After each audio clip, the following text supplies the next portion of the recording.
comes in between, which is called the 6LoWPAN. I introduced you 6LoWPAN. 6 stands for IP version 6. LO stands for low power or lossy. And WPAN stands for wireless personal area network. So it's a very small network, maybe in a room, maybe in one office or one small location in one building. So that is what is, that's where what 6LoWPAN can run. So on 6LoWPAN is the RPL running. On top of that, you don't have a TCP here because we are not really worried about whether there is a communication on both sides, because from a sensor, you just want to read the data. You don't want to communicate the data, and you don't want to check whether the data is reached or not. You just want to communicate. You pass a message to the sensor will pass a message to you. You don't need to understand whether I have connected to the right sensor or not, and handshake and all is not there. So TCP per se is not part of this protocol stack. And on top of that, you have HTTP, and along with that, you have MQTT and COAP protocol. So you need to understand. So another diagram, if you look at for this, is something like this. So these are again the 5 layers. But here you have these things we have discussed, Wi-Fi and NFC and this thing. You have the 6LoWPAN, which is helping IP version 6 and RPL. But there's another protocol which is coming here called ZigBee. And ZigBee, fortunately, or maybe for us to make life things difficult, it works across 3 layers. Network layer also, transport layer also, and application layer also. So this is where a variety of applications are running, and then there is a service layer here, and which works on these protocols like HTTP, COAP, and session protocol.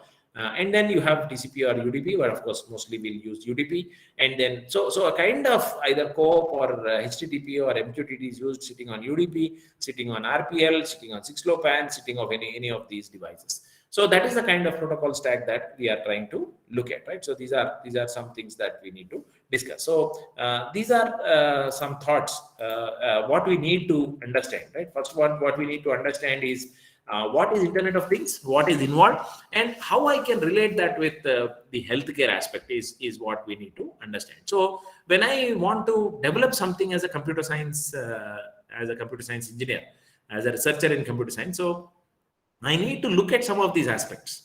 So if you are doing something only on TCP IP protocol layer, which is normal TCP IP, which does not involve any of these sensor devices, because whenever you start using sensors, they are the low power devices, and these low power devices will definitely involve what is called the power problem is there, and these protocols like RPL and 6LoWPAN is used. So you need to create a kind of a network like that, because the devices which are working at the top, okay, they will be all sensors, right? So we are going to communicate to the sensors, and sensors are going to communicate to the base station. So that is the simple wireless sensor network that is there.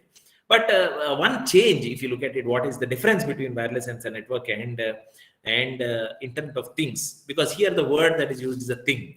Now, what is a thing? If you try to understand, a thing is a kind of a sensor, easily very understood. But at the same time, you can make any physical device as a thing, so that it is still connected to the network. Now, can I make a book connected to the network? Is a simple question. So if you go to the library, if you have RFIDs, then a book can be connected to the library, because you can have a book scanner or the barcode scanner, and the barcode scanner can send a message to the book, and the book responds, this is my code. So then I can use the software to issue the book or return or take the book back or something like that. So this is a kind of mechanism that we try to understand. So this is where we need to pitch in. Now, once I know this architecture of how things run, and obviously the question that comes is now, how can I set up all these sensors? Can I buy all these sensors? How do I manage? Where do I get the information? How do I manage these devices? That's another big challenge that comes in, right? So where can I get to know some of these devices? What all I need to understand before I can use them effectively, right? So by and large, there are some devices which are used in IoT. So let me just, I don't want to take much time before I go into healthcare, but you need to understand these things, and hence I am trying to bring in these parts. So here there are some IoT devices. I just try to introduce you. It's called Arduino, right? One is Arduino Uno. It's a simple board, and then there are many sensors which can be connected to the board, right? You can have light sensors, digital sensors, analog sensors, infrared sensor, photoresistor, all these things can be there. So this is a kind of microcontroller. It's basically a microcontroller. There are a variety of companies which make it, right? Microcontrollers. So maybe if you want to work on Internet of Things, one more requirement. One is to understand the networks, understand the protocols. The second is to understand devices at this level. So maybe microcomputers or microcontrollers we never worked with, or we did not do interfacing. So I think this is what is involved, because in one of the PhD Viva I was also part of. So the student was asked, she had implemented an IoT protocol layer on what is called simulation environment, NetSim and NS3 and MATLAB, variety of devices she has used. So the question that the examiner asked her were that whether these are possible. Did you check it on a live device? Did you look at any of the devices? So that was a big shock, because nowadays, of course, you can talk about 5 years ago. You can say you could use some of these simulation software and manage, but these are the days where people talk about hardware. So unless and until you try to get hold of a chip, of course, it's not very costly. Of course, as research scholars yourself, if you're faculty, you can afford it, right? It's not that costly. So Arduino Uno is a board, something like this. There are a variety of Arduino boards. Uno is the most popular. You have BT, you have Nano, you have Mini, you have Lilypad, you have Mega. So all these are devices. So there is a Wi-Fi access point, like a USB port. Then you have, what is this? The actual chip that is there, and then it's a PCB, a printed circuit board on which variety of devices are kept. So you have a variety of options, right? And then all these are available, right? Like, so each of the device may be roughly around 3,000 to 4,000 rupees, and you can either pick up a board like this. So this is how there's a digital output. Circuit serial programming you can do. It's a microcontroller. This is basically this thing. You can give analog support, you can give a power supply, basic power input. There's a USB port, and in bigger devices you have Wi-Fi and other things also. So some of these sensors are there, like you have a photo sensor, photodiode, or photo transistor. So you can have a variety of these devices. So the accuracy is not available in some of these things, but you need to understand when you put the light, you can have a sensing coming here. So different kinds of things that can be sensed, right? So Arduino IDE is also there. So you can write code, C++ code, and then you can develop it, and then you can work it out, right? So there's a language reference also. So you can so programming is something at the lower level, right? So it is again definitely closer to C, but not exactly C. People call it system C. So you need to look at that. So many times there are multiple things which are involved in Internet of Things. One thing is you need to come up with a protocol level. You need to understand wireless networks. You need to understand wireless network protocols. The other side, you need to go and understand the electronics aspects like chips, microcontrollers, and some of these things. And maybe the computer science part comes in also, where you have to do the programming part, right? So there is another device called BeagleBone Black. So like $45. So it will be some 1,200, 1,300, or maybe 3,000, whatever the amount, right? So you have variety of devices here. So this is a BeagleBone Black, and you have a Wi-Fi point, you have a USB point, you have a chip, right? And you have the charger point and all. So this is the about one gigahertz performance. You can also have HDMI here. I think one of the port will be HDMI. Either one of these ports will be HDMI. And then you also have a flash board storage. One of these chips may be a flash board storage. And then you can support with plug-in boards. So just you need a box. You can just take it and plug it into all these, and then you can get it, right? So you have a processor, you have the connectivity using USB port, and you can have Ethernet connectivity. Somewhere you will have the Ethernet chip where you can connect the Ethernet port. The HDMI may be there, right? And then you have a variety of software complexity is also there. So on Android you can work, or you can run Node.js on Cloud9 IDE. So these are some of the things. As you see, power button, LED, reset button, 2 GB onboard storage here. This is what you call permanent storage. Then you have expansion headers which are available. This is the Cortex processor, right? And then you have the 512 MB DDR, that is the DDRAM, right? The micro SD, that is your Android phones can be connected, or the cable can be connected. USB host, where you can do that. Micro HDMI, maybe that the what you call USB Type C, right? And then you have the DC power serial bug and all. So this is the kind of devices that are there. These are ready-made available, and you can buy it. And then you have a variety of these languages which you can look at it. You can have operating system or Windows embedded, not normal Windows. FreeBSD or variety of operating system. Linux is there. Ubuntu is there. flavor. You can have Armstrong or Android or Fedora or any of these flavors of this operating system. Then you can have programming languages C, C++, Python, Java, Ruby, and others. Then you will also have these OpenCV and libab and all that. So these are a variety of libraries which are there. So these all work on this chip that is there, right? So you can use Python, and Python you can try to do the with Python coding. You can do all these chips can be programmed. So Python has good libraries, and then you can do that, right? So you can also browse BeagleBone Black and check it out. So once you can connect to the internet, and then you can check this link and then browse the page. And then of course you can also look at Arduino kind of code which is there. BeagleBone also is called the Bone script. So you can have Arduino like scripts also. So a simple program like LED positive to pin 10 and negative to ground is what is a simple program. This is a simple program which you can read it, and then you can run it here. Python blink.py. So this is a small program which will blink for some time, right? So that is something which is there. So these are the things. So the advantages of BeagleBone Black. So variety of things are there.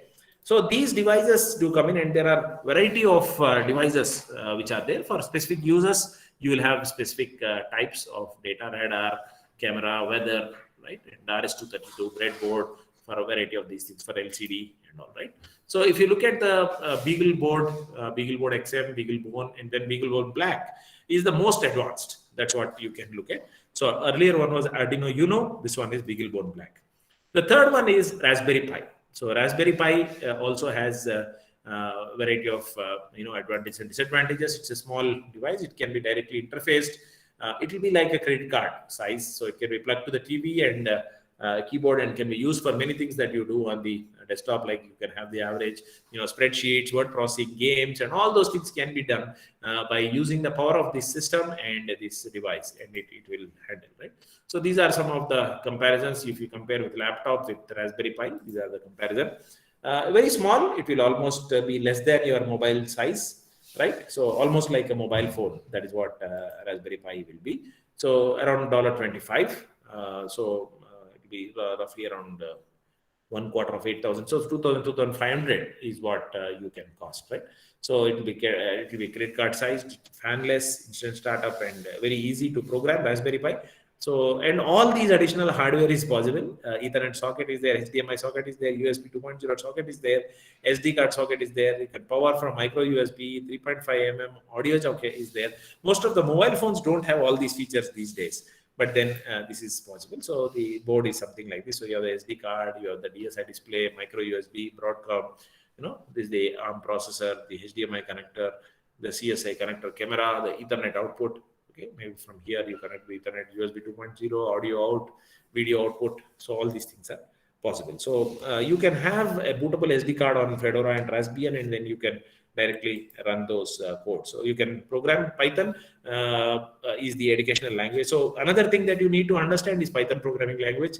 First is you need to understand the networks and the wireless sensor networks. The second aspect that you need to understand is the hardware, electronics, chips, and microcontrollers. The third thing that you need is to understand these programming languages, especially Python, which can interface with most of these devices, ARM version 6, and you can work with it, right?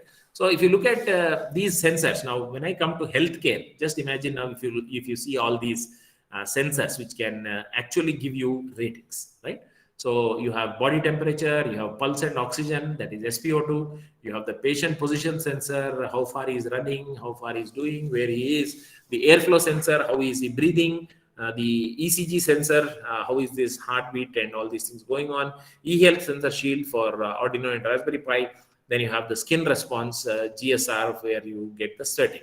So if a person wears all these wires, and then he sits, so the computer can actually read all these data, right? So all the tests which were usually taking a lot of time, now because of these devices, they can very quickly, you can handle all of these, and then you can place it there. So these are kind of all these devices which are connected, right? And a single board. This is where your role comes in of the Arduino Uno or BeagleBone Black or Raspberry Pi, and then you can connect all these wires, and then you can create a network. So all these are possible. These are your blood samples that you're looking at, and somebody can read, and then this can do a program, and it can tell you what are the values, right? So these are this is a battery charger here you have, and then this is the front side, and this is the rear side, right? This is same as this, right? So this is where the batteries are in this, right? And then what you are doing, this is a solar panel. So if you leave it in the sunlight, this gets charged. So these batteries get charged, and later you can use this battery. Where can you use this battery? You can use it in a cycle, right? So most of in fact, MNIT has a lot of these cycles, which you don't have to pedal. You just sit on it and then turn on a button, and then it goes, right? You just have to push it a little bit, and after that it goes on its own, right? It's something like you accelerate and then you reduce, or you accelerate. There's a switch to increase the speed and reduce the speed, and then you can reach your destination without any effort. Of course, the next day you come back and charge, or you leave it on the solar this thing, and then it can charge, right? So this is something. Raspberry Pi 2020 is 8 cores. Just imagine the kind of power that is there on a small chip, right? 8 GB main memory, Wi-Fi, camera, matchbox sized. It has a laser projector. It has a virtual keyboard, right? Where you can type on the screen. You can connect the device to a computer, and then you can get the virtual keyboard. You can type the commands onto the device, right? So FPGA logic, system on chip is some of these things, right? So these are devices which we need to understand. So just understand the 3 aspects. On one side, you will have to understand the network protocols and the sensor networks, and the 802.15.4, the mechanism that is there. The second aspect that you need to understand is you need to work out the processor level, these microcontrollers and these chips, where you try to understand how it is working and program them in Python, right? So once you know all these, then you can model any mechanism that you would want to develop. So this is something which is very important as a basic step, right? So that is where you want. Should I take some questions now, or maybe after? Before I start one case study, I'll try to take the questions, right? Is that okay? Or maybe we can take one question. I think Mr. Dhanraju. Yeah, you can go. Sir, good afternoon. Good afternoon, sir. Yeah. Sir, yes. Good afternoon. Sir, is it audible in my voice? Yes, yes. Sir, my question is, you are collecting data from different sensors regarding health information. So how can you provide security and privacy to your data? Yeah, the challenge of security and privacy is definitely there, and the new protocols that are there are not already strong in security. So one of my other student is working on RPL security issues, right? How RPL protocol can be compromised, and how to prevent those things, right? So yeah, presently, but just because there is a security issue, you won't stop using technology, right? People are using blockchain left, right, and center. We don't know when it may break. We don't know when it may get closed, but people are investing money into it. Internet banking and e-commerce, a lot of people invest a lot of money and buy things. I pay money left, right, and center using a credit card on a website, and I'm not worried that someday these transactions may go wrong. I may lose some 50,000 or 20,000, but we do it, right? So of course there may be incidents, but we should. Yeah, go ahead. Sir, my question is, actually I am working on how to provide data privacy in a healthcare system. For that challenge, you are using blockchain technology. In that way, you have to give any suggestions, sir? Yeah, we can take these questions towards the end, but quickly to answer your question, the only problem that you will have is to justify the use of blockchain, the number of transactions that will go from these power-hungry sensor devices to blockchain.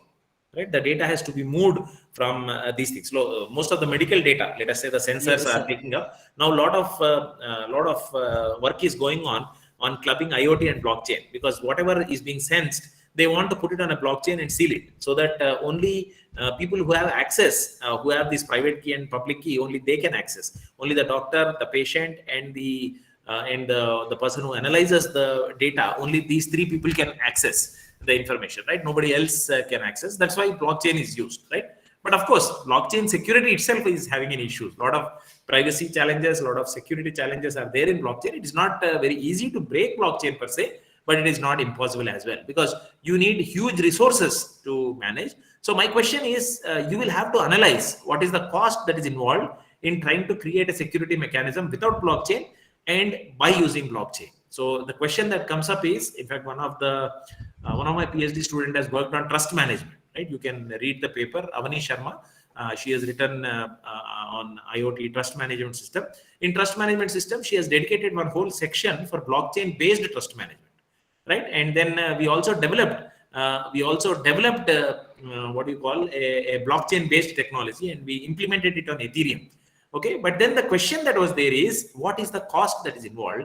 Let us say if there are 1,000 transactions, okay, how do we measure whether it is efficient or not? Of course, you can say that to prevent data, if data is very important, I want to pay money to keep it secure, right? So, but you have to understand whether you can compare those technologies with normal technologies and show that though blockchain technology is costly, it is more secure. So that is where the research aspect comes in. In fact, today my whole thought was in that lines only, because I am not an expert. I have not built a solution as yet. We are also working. Students who are working with me, they are working on this technology. Some of them, of course, these things are all coming together. You know, one person is working on IoT forensics, one on IoT trust management, one on blockchain, and one on IoT healthcare. So as we look at interchangeable solutions can come in. So, but the point is, the research will always involve validation. Validation means you have to show that your technique is better than the existing techniques. Otherwise, it won't be good. Okay, always you may not get a choice or chance to show that your technology is better than everybody else. But what you can try to do is on a particular case, right, on a particular environment. For this environment, my technology is the best. You can say that, and that is valid research. Even if you can say why my proposal is not giving a good result, if you are able to analyze that, that is also good research. Never only estimate that you will get good results. Always, if you get bad results also, no problem. Communicate the bad results with justification, because you know how to analyze, and then maybe you come up with solutions. As you look at the problems, how the things are coming up, then you can also propose a solution a little later. So these are issues that I would park it for some time. Maybe you can, as towards the end of the question, specific cases, we can take it up, right? So let me move on. Let me start because this is the background. So anybody who wants to enter into IoT healthcare, healthcare is a totally new domain. Most of you are computer science guys. So I don't know whether you will all know anything about it, right? Some of my students are working. Cardiovascular diseases, CVDs, right? A whole lot of content. As we try to look at some thesis, let us see what is the idea, what have people done, what are the papers that are there on CVDs, or how the diseases are handled. Only a medical perspective is presented. No computer science perspective is presented. So that is the biggest drawback you would look at, right? So what is needed is a lot of work is yet to be done, but people are not working. And then, but then you have a good advantage. A lot of medical professionals are interested, right? A lot of private medical, hospitals have a research center also, have a medical college also maybe. And then those medical professors who are working there would like to use technology. And then they would look for people like you who can write a program, who can analyze data, who can give a solution, give a device, right? So if some of these things can be done, like let us say you can come up with a solution where instead of putting a what you call stub inside the nose to check whether there is corona or not, if there is somebody who can scan your body, right? For usually people scan for, you would have seen that in airports and railway stations, you would have seen bags being scanned, for sometimes money, sometimes, pistol or something like that, or maybe, some guns or something like that, where somebody is carrying that. So you would like to scan that. So in a similar sense, if somebody can scan, you go and stand under a scanner which sends light or emits this thing radiations, and then reads your responses from your body, maybe the temperature or some of these things, and then you say whether he is having corona or not. No, what a wonderful idea, right? Then nobody will want to go near a patient, because now most of the time you wear the PPE kit, and then the person comes and puts a stub into your nose and then takes it back and analyzes it. And it's a big process of nobody should touch it and all. And anybody who touches it may get. So all those people who are working in these labs, they had the high risk of that. So that's why they were given the first dose and all. right? I'm also now both doses I have taken, so kind of it appears okay, but still a lot of things are there. So just imagine if I can come up with a model like that, right? So these are challenges which are very, very open. Now, how do I do that? Now, I need to have non-invasive sensors, of course. You have a lot of sensors. Somebody who has done ECG or some of these tests, if you have done it, people apply an ointment on your body, and then people place some sensors, right? And they are connected through wires, and it's connected to a computer, right? And these sensors actually sense your information, and then it gives like your I had this liver test, so people had to do that test. I don't know, I'm not able to remember what is that called, ultrasound, right? Ultrasound, right? They did this ultrasound. They had two plates which were pressed on my body. There was some lotion which was applied, and people read it, and then they could estimate what was the size of my liver, right? They said it is 0.7, right? More than expected, right? So people said up to 1.5 it is okay. 0.7 is not problem, but 0.7 is also dangerous because it started growing, right? If you don't take proper diet, if you don't reduce the milk products or butter or ghee or some of these things, then your liver will grow, and then you will get into a problem, right? Of kind of these issues that can come in, right? The medical issues. So but then now this is where there is a physical invasive. They press hard because it has to scan kind of thing, right? So that is very difficult. And sometimes if you have seen some war movies or spy movies, people have embedded some devices so that wherever they go, it's in their body. The any of those scanners cannot scan, right? And they try to find out where is the problem, but you don't get it because if it is placed inside, right? So sometimes people do an operation and embed it inside, so that can be scanned all around. Just imagine with the simple mobile phone towers, you can track some of these chips which are embedded into the body or these things. So you have an entire mechanism called wireless body area networks, right? So let me just share some thoughts on that. One of my student has done work on this. So let me check.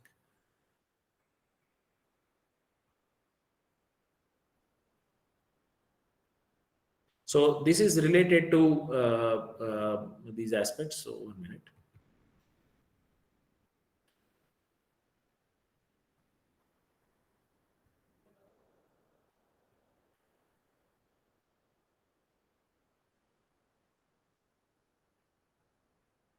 Sorry.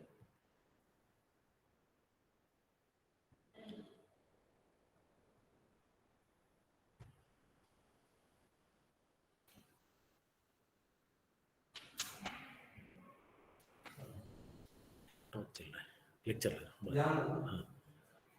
So this is wireless body area networks, WBAN. You had personal area network. WBAN is also similar to that. So in the future, IoT and wireless body area network will handle. So one case study which we are doing on cardiovascular devices, and of course not yet fully done. So but let me just introduce you. So that is what we can try to look at, right? So WBAN is part of wireless sensor networks because there are sensors and actuators that are situated in the clothes, on the body, or inside the skin of a person.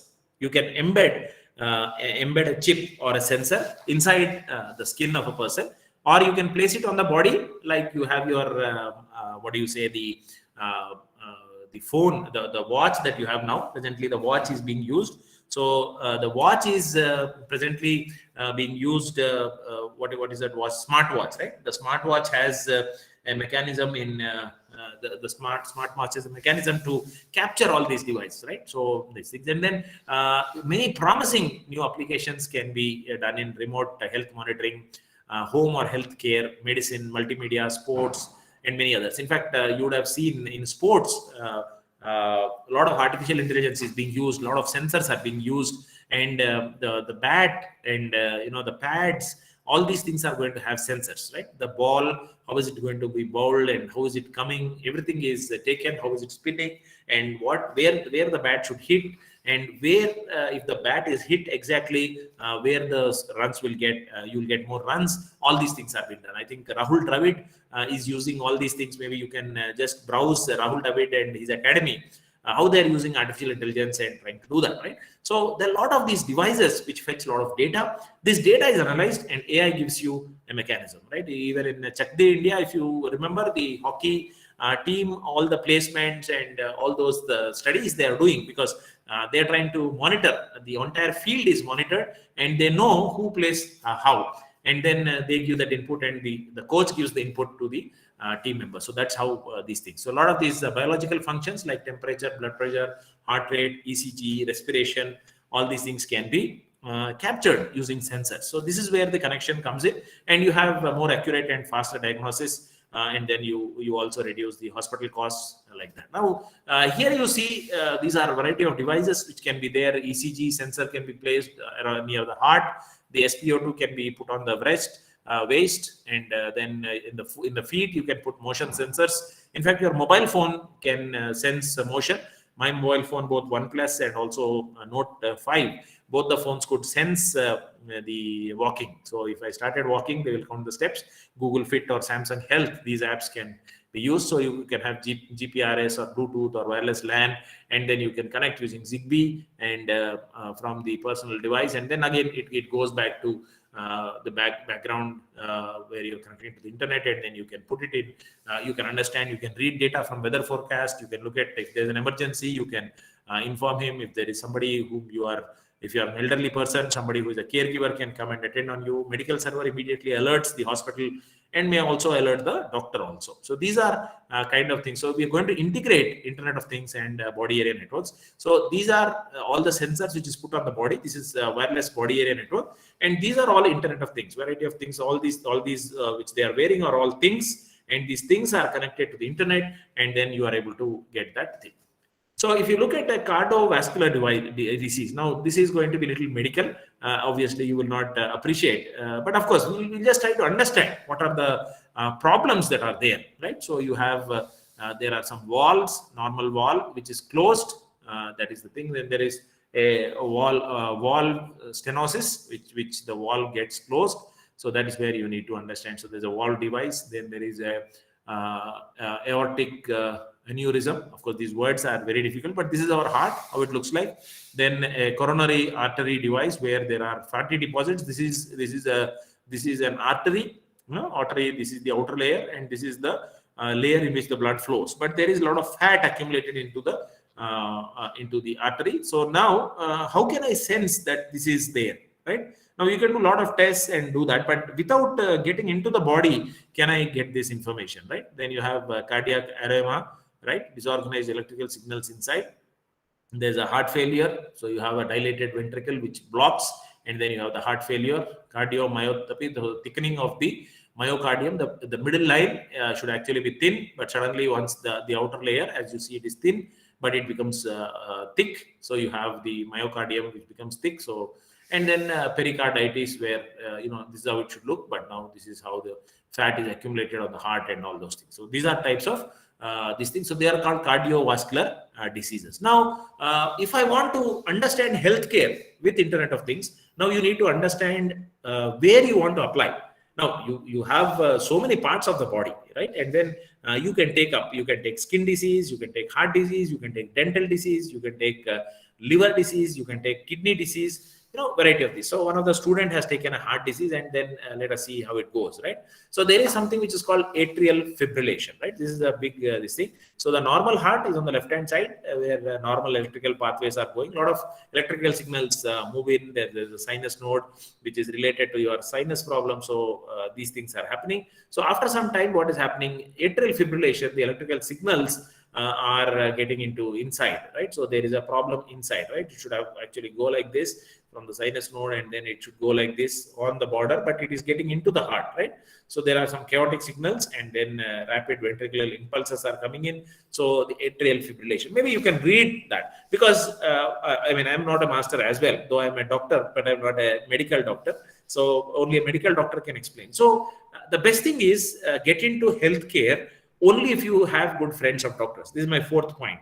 First point, understand networks. Second point, understand networks and protocols. Second point, understand microelectronics or devices and chips and sensors. Third point, understand programming with Python. which can interact with these devices, which are low powered and lossy networks. You try to understand that. Fourth one is try to get in touch with some healthcare professional, right? Maybe a doctor, maybe a pharmacist, or maybe a specialist in maybe, breast cancer, or heart disease, or skin disease, or lung disease, or kidney. So all these things need a specialized input. So you can take, now there are hundreds and hundreds of paper when you talk about Internet of Things, but of course very little work has been, only theoretical ideas have come in. So as you see, this is one example that my student could collect, a live example. So this is how real-time monitoring of 8 patients using ECG sensor at Sawai Mansingh. So there are multiple people who are connected, and then you have this monitoring which is done, and this is the report which is generated later. So this is how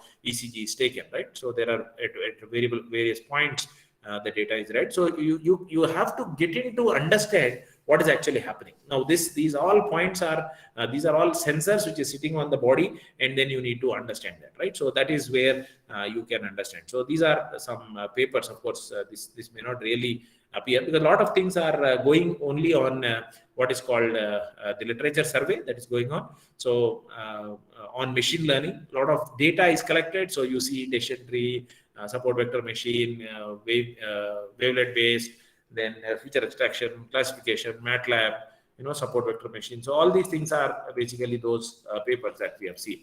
So okay, the basic issue why we want to look at that, why you should do that, is because the leading cause of global death globally. So if you can come up with a solution using sensors and you can monitor a person, and then anybody would like to spend that kind of amount of money. Because one of the time I talked about disaster management in this Internet of Things, right? And then we discussed one situation. If you remember, about 40-50 students from an engineering college in Hyderabad had gone to Himachal Pradesh. They were on Bias River, okay, Bias Nadi ke upar the. So then the water was rising, and there was no mechanism to actually inform or warn the students there. Because the person who knows the gate, he knows that I'm going to release the water, but he doesn't know somebody's playing on the riverbed and playing with stones and friends, and they did not see the water coming in. Suddenly, the water started rising, and then there was no way. And because they were friends, so they did not want to leave other friends. So many of them died because they could not run away to safety. They did not become selfish. They died. But just imagine the pain and agony of all those parents. And if somebody told them, if you give us 1 lakh rupee, we would have saved all these children, they would have definitely would have done that, because the cost was not much. All along the riverbed, there must be some alarms which can be collected through Wi-Fi, and because of the network connectivity which was there, you could very easily ensure that the signal system is there. But only somebody had to make that system. It is something like, sir, it's not that easy. I understand. But if you look at the Delhi Metro and the Jaipur Metro, the amount of money spent, but once the money is spent, the advantage that you see, Delhi could manage the traffic. Delhi could, your travel in Delhi is so easy because of metro. If metro is not there, then your life will be hell, because so many people going and coming, just like Bombay also. You can't drive in Bombay, you'll have to take the train. So that is something which you need to understand. So a lot of people die because of heart attacks. So this was the motivation why some of my students have started working on that. So the basic idea is everybody will look at what is called the machine learning mechanisms which are there. So you can detect atrial fibrillation. So first you need to understand what is atrial fibrillation. You need a medical doctor who is a master in heart specialist, somebody who understands these heart problems, somebody who has handled atrial fibrillation. So like that, you can pick up any one domain, right? And then you need to build a model for that, right? So, and then there will be very less literature which will be available. Of course, I have shared so many things, but there are a variety of diseases which can be addressed. Some data was available somewhere, so they could do that. Maybe data was available on what is called this Kaggle dataset or UCI machine learning, University of California at Irvine. They have these the machine learning datasets, or many of these KD nuggets, or some of these things, or some Stack Overflow and all. They have these data sets, or their competition data sets which are placed, like your CORDS command, right? So conference on data science in India. They have this thing. The VLDB has a data set which is created every year, so you can download the data set. And of course, if it is related to health only, it will be useful. So once the data is collected, then you can analyze. That is where machine learning comes in. So that then you don't need any of your networks. You don't need any of your electronics. If you are looking at only a machine learning problem, but looking at Internet of Things is not a machine learning problem. Right? Of course, you should use machine learning. I'm not saying that. You should use deep learning. I'm not saying that. But what you should more important use is these hardware and the networks and the programming. That will actually help you, because this machine learning is a tool, I would put it, and then you can learn it and you can develop it. So that is something that you can look at, right? So there are deep learning, and you can have these what is that? Quality of life of the CVD patients, and quality of service can be ensured, and all those. These are various challenges that is there, right? So you can look at some simulations on Omnet++. You have a simulator called NetSim. NetSim is proprietary. Omnet++ is free. MATLAB you can have as a simulator, but you should have the license. NS3 is there, but it is slightly difficult. So the most closest thing that we can look at is some of these things, right? So this is basically where we try to come in, right? So before I again go into the next aspect of trying to understand where we should be talking about the what are the steps that are involved. If there are any questions, I would like to take in. Otherwise, we can move on. Just a 1 minute break I need. Abbreviations. Okay. Abbreviations of COAP is constraint based application protocol. Constraint. CO stands for constraint. RPL stands for routing protocol for lossy and low power networks. RPL. Now these terms you please write down. The slides I will share anyway. So what you can try to do is you can try to take those slides and the terms, just type on Google, and then you will get a whole lot of literature. The RFC, that is the request for comments, the entire protocol, RPL protocol, it's about 50 pages. So you can look at that. Then you have 802.15.4. You can see the entire series, the 802.11 series, 802.15 series, 802.16 series, like that. What are all those series? What is the difference in each of them? Then you have, in fact, 802.15.4.A, B, C, D also, right? Different years, 2003, 2006, 2014, like that, different dates are there. So all these things are very easy to, you can study that, right? Any more queries? Yeah. Right. Let me go ahead with that last part. Actually how we will try to look at that, and then so this was the background which I built. I don't know because of course there are many other speakers also. What I try to do is I share what I am doing, because many times we can talk theoretical so many things, but you may not be able to connect, because of course machine learning and deep learning is I feel it is a 3 months job. Okay, you can learn any machine learning algorithm in Python, and most of the codes are available. If you get a good data set from a medical hospital, I remember one of the student worked on breast cancer. They had this test which is called, they have a test which is done.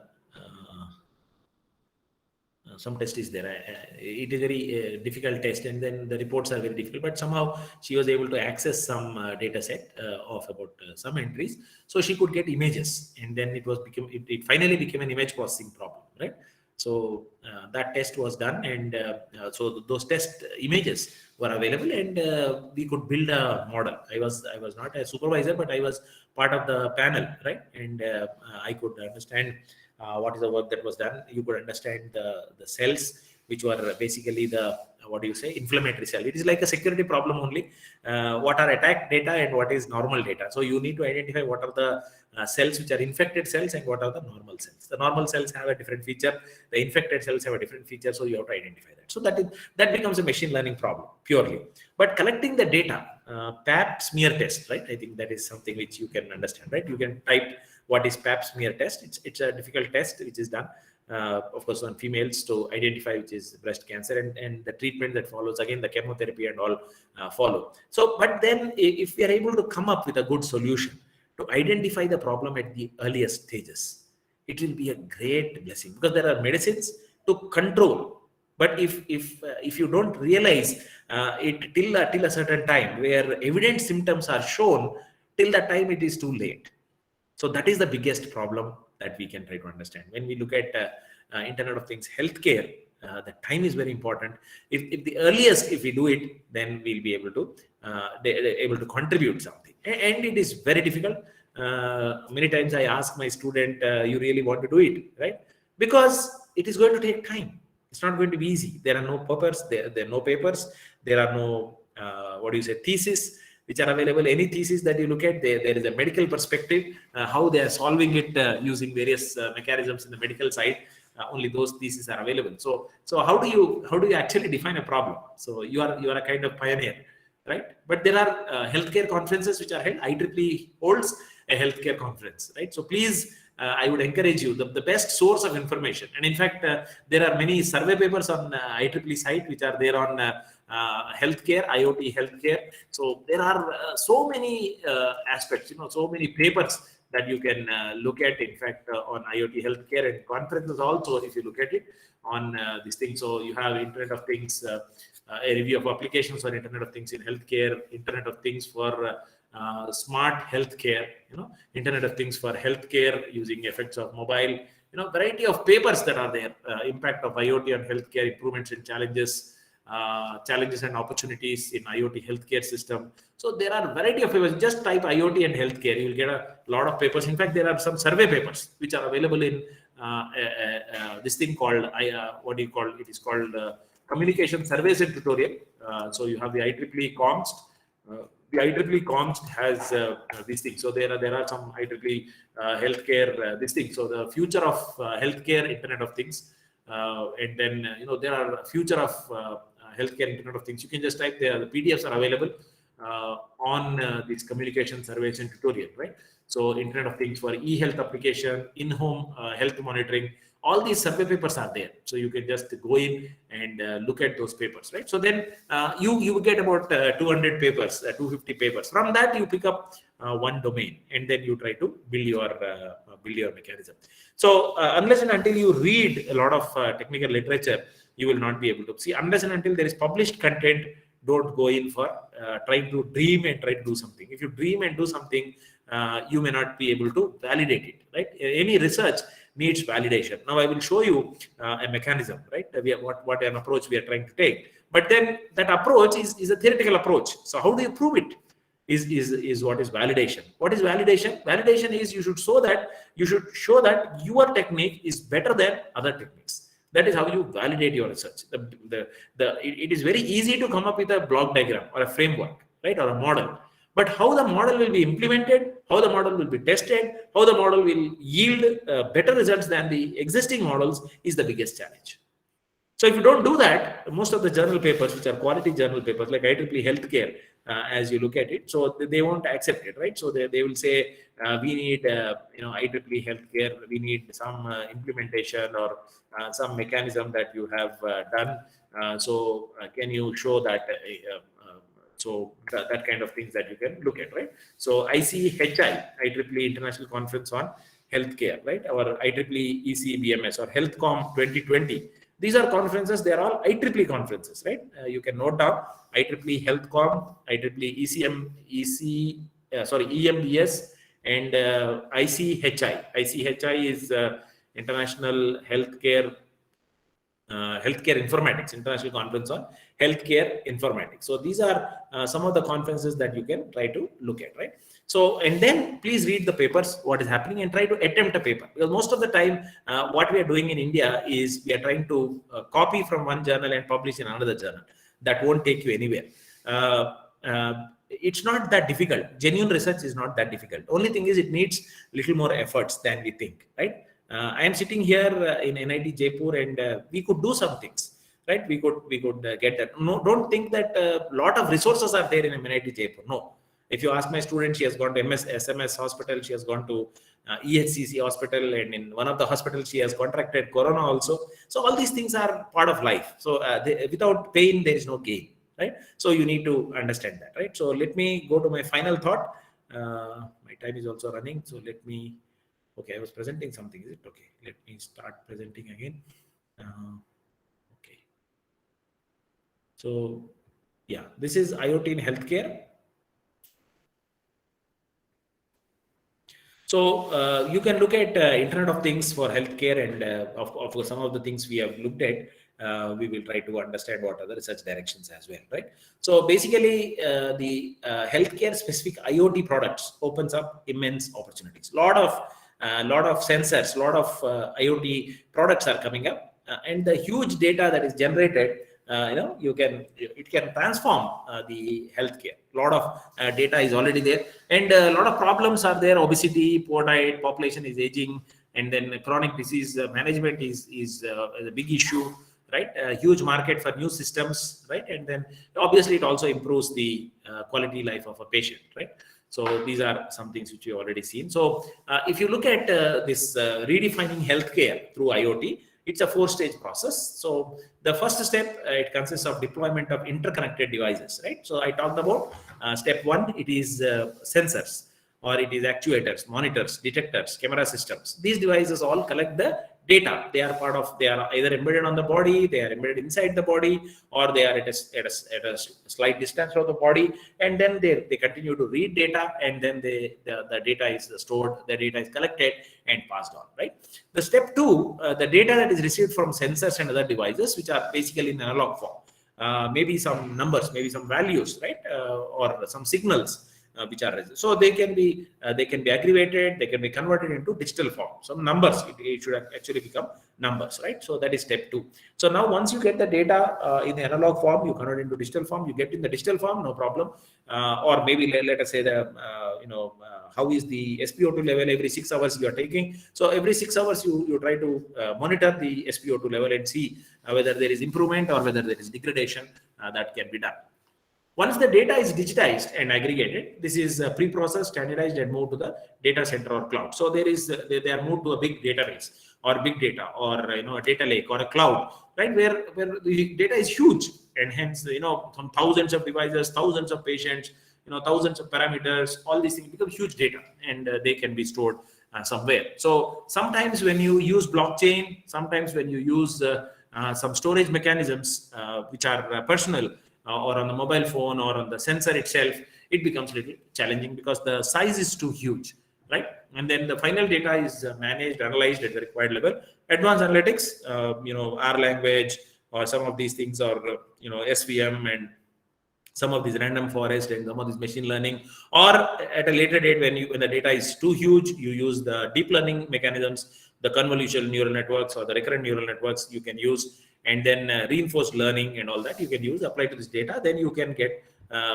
actionable business insights for effective decision making. Of course, not business insights, but this thing. Yeah, today somebody took my car for service, and I did not go to the showroom because I was preparing for this. And then when I looked at that, so that fellow called me and told, "Sir, ye kharab hai, ye kharab hai, ye kharab hai."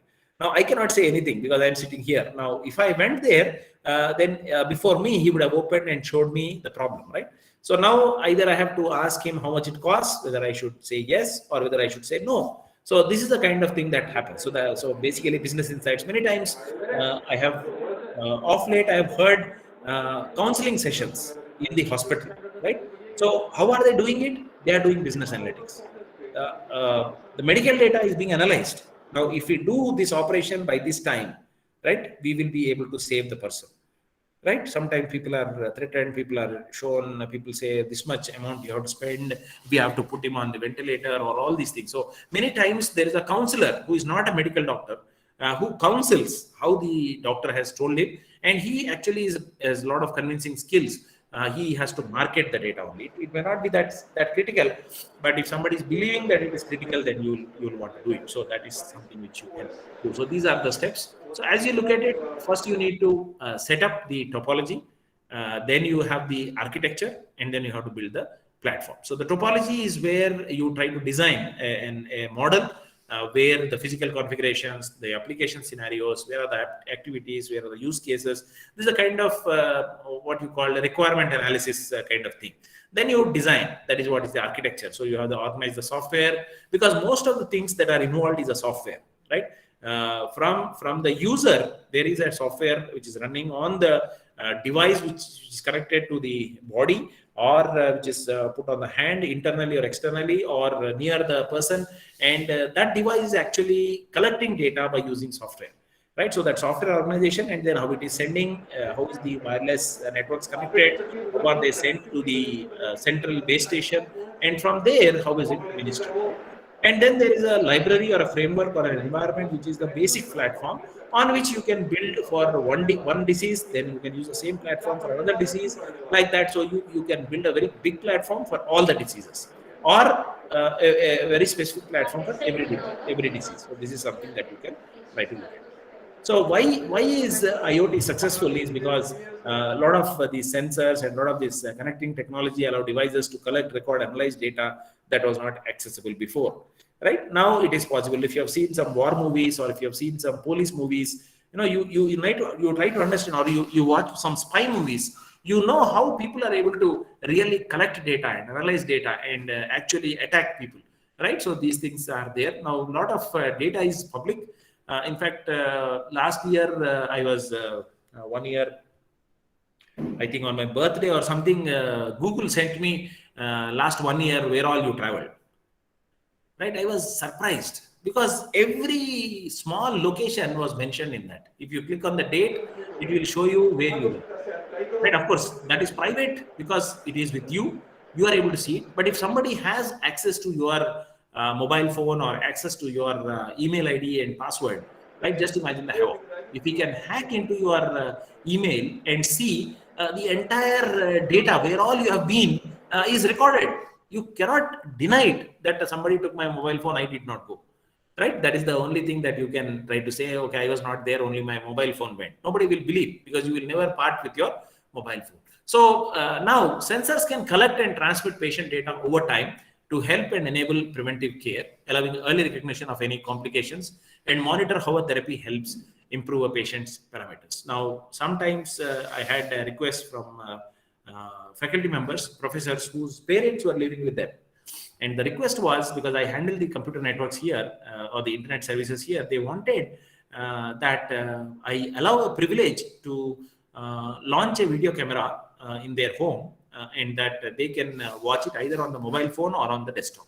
Because when they were at home, they want to see if the parents are in good health, or if suddenly they fall down, or there is some some mishap, or they slip and fall, or they turn over the bed and fall down. So they want to see it.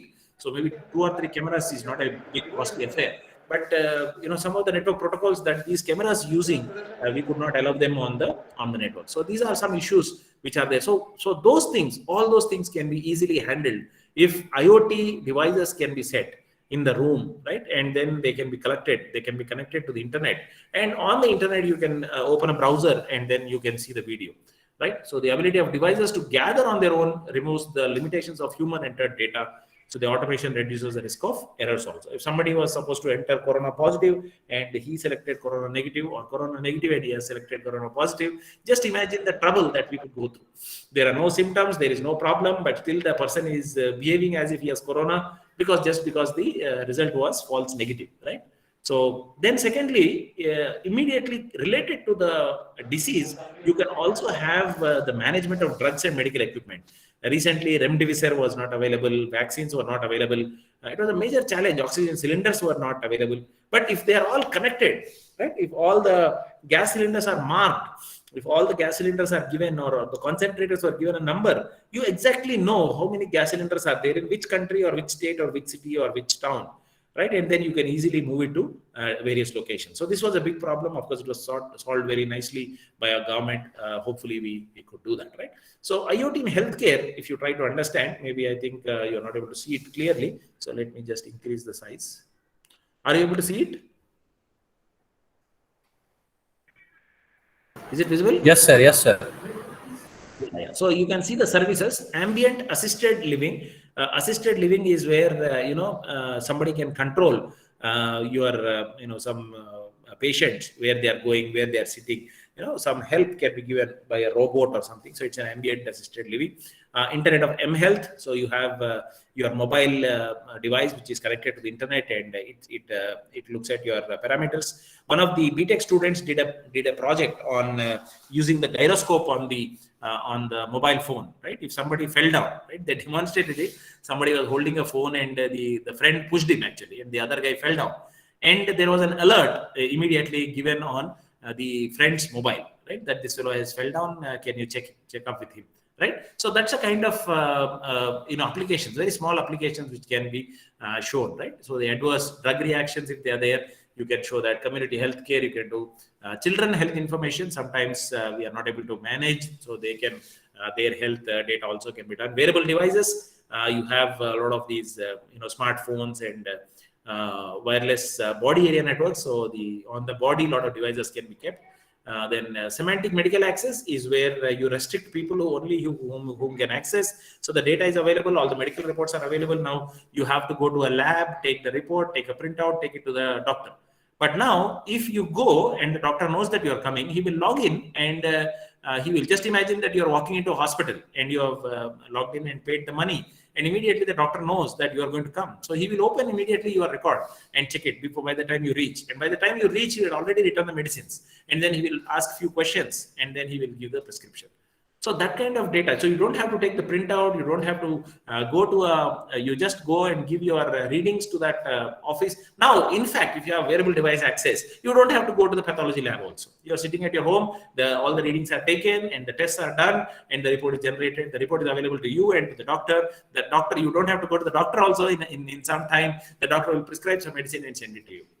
And done. So the drugs are also made available. The nearest medical shop which has it automatically sends you the medicines, and you can pay it online. And there is no travel anywhere. There is no movement anywhere. Sitting in your house, you can get that. So indirect emergency healthcare and some of these network issues will be there. And what are the kind of applications as you look at it? You have, if you look at a single condition, your sugar level, your ECG monitoring, blood pressure monitoring, body temperature, oxygen saturation. Then if you look at a clustered condition, more people are there, a rehabilitation system, a medication management, wheelchair management, imminent healthcare, or smartphone healthcare. So these are kind of things that come in to understand. So that is where you will try to look at, right? So that is another aspect, right? So these are various things that we already discussed: glucose level sensing, ECG monitoring, BP monitoring, and how they are being done. Just imagine how they are being done. The electrodes are placed on your chest to record your heart electrical signals. So now the idea is these are all invasive, right? So if we should be able to come up with these things, see, a glucose monitor, right, will work through a tiny sensor inserted under your skin. It has to go inside. But if I can get, in fact, MNIT has got a non-invasive glucometer. So you can just search. Amit Joshi is doing research, and it is quite successful. And people, they are looking for patenting and other things. So hopefully it should be done. So non-invasive. So someday you just have to look like how you are going to on a mobile phone. You will be able to scan your blood sugar, or you will be able to on a glucometer, which will be non-invasive. You will just have to press it, and then you will get that, right? A BP monitoring. Many times I was looking at this smartwatch which I put on. Somebody asked me to put on in the night also, because during the night it records your sleep. It tells you when you slept and when you got up, right? So very difficult. Everybody in the family will know actually when you slept and when you got up. The other issue is it can also measure whether you are in deep sleep or whether you are in disturbed sleep or light sleep, and then when you are awake. You don't know that you are awake all through the night. Awake in the sense the sensor readings or your SpO2 level or your heartbeat, all these things are measured by that device which is there on your hand. And as there are no movements, it thinks that you are in deep sleep. Okay, these are some things that you can look at. So as of now, there is no blood pressure which is monitored, but hopefully in the days to come, if you have a reflective echo from the front and back blood vessel, you can actually get the blood pressure, how the blood is flowing within that, right? And then you can have the body temperature monitoring. It's very easy. Now you don't need to put in what is called a thermometer under your tongue to exactly measure the temperature, but it is very easy. Okay, so I think.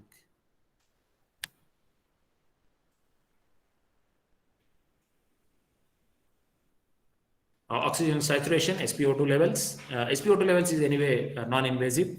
Rehabilitation system, which is established by Wi-Fi and RFID based short distance radio communication technologies. So the global positioning system based location technology, unique identifier based identification technology, service oriented architecture, and all these things. And at the same time, medication, communicating and managing, tracking supply chain to get in the medicines at the right time. So this is something which you can do.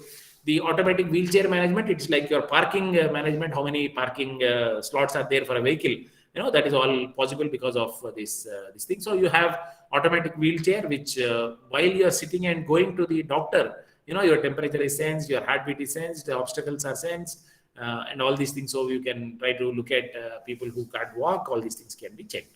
Right, and imminent healthcare, that is skin infection or peak expiratory flow, abnormal cellular growth, hemoglobin detection, the level of hemoglobin if it is less than 6, like that, right? Cancer treatment, eye disorder, and all these things can be done using IoT devices. It's not easy, but it is not impossible. So that is what we have to understand. Smartphone management, the efficient IoT healthcare paradigm is a combination of electronic devices and smartphones, chronic care management app. So you have a variety of these things to do that, right? So IoT healthcare applications, as on 2021, remote temperature monitoring for vaccines, because if your temperature is less than 100, you are not asked, or if you're more than 100, vaccine will not be given. Blood coagulation testing, remote patient monitoring. This is one of the biggest advantage. You don't have to go. Like in fact, I was surprised to listen. A person could be airlifted from one location to another location. Somebody was in Jhansi and they had to go to Vellore. So there was a flight mechanism in which a doctor traveled, or there was a train mechanism in which the doctor traveled with the patient, right? And taking care of that while the travel is going on. If there's any emergency, that he will manage with whatever devices he has in place. So the doctor also will sleep there, and there will be an attendant also, and they will all travel with the patient. There is a separate charge. So there are companies which handle that whole aspect. There are companies which handle from hospital to home, entire thing. Now with the COVID and all, a lot of these things have come in. So you can pay money and you can get that. You can have connected inhalers, air quality sensors, glucose monitoring, connected cancer treatment, heart rate monitoring, IoT connected contact lenses, depression monitoring. By looking at your eyes, looking at your expressions, you're able to do the depression monitoring also. So obviously, as somebody mentioned, data security and privacy is a major issue because it is individuals' data which may be available anywhere. So you can try to look at that. But of course, it also is difficult because you have to integrate multiple devices, which are sensors and multiple protocols, which have to handle the low power and lossy networks. Of course, there is huge amount of data which is collected, but that data may not be accurate. The cost of sending the data to some location and then again retrieving it, all these things become a big issue, right? So, but then you can move this the change into opportunity. So you can look at intrusion management, power management, device interoperability in body area networks, improving wearable batteries lifetime, modifying protocols, data protection, naming and addressing, service orchestration, power, energy efficient resources management, virtualization. All these things can be there. Right? So the market size is $72.5 billion in 2020, and it will go to more than around $200 billion in 2025. So there'll be a big technology in healthcare. So people who are working, you still have 3-4 years to actually make a big contribution. It's not only that you will get your PhD, it's not only that you write papers, but you can get closer to human life. And I think that is very important. So healthcare industry has become so reliant on IoT technology. Many of the doctors were very happy and willing to accommodate and give time to understand what computer science people can do, what devices can come in, and how they can be developed. So they are willing to spare time. So we should also take that initiative to spend time. Maybe we are looking at easier problems, we are looking at simple issues, but then these are some complicated situations which can take us in.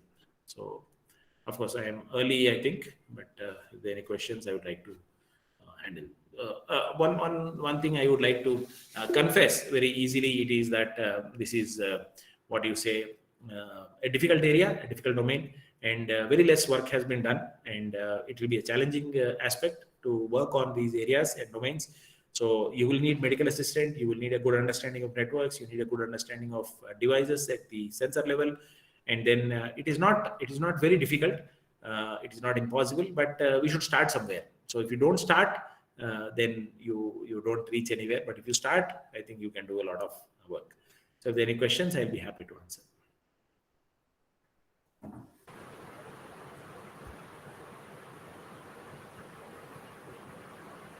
Any questions? Thank you, sir, for sharing some part of your gigantic knowledge bank with us. It was really helpful for us to understand and the profound concept of the topic. On behalf of Government Women Engineering College Ajmer family and workshop stakeholder, I would again like to thank you and hope to hear you more in the upcoming future. Thank you, sir. Thank you very much. Okay. Yeah. Thank you. I will send the Thank you, sir. material to Pankajji so he can share it with your delegates. Thank you. Thank you very much.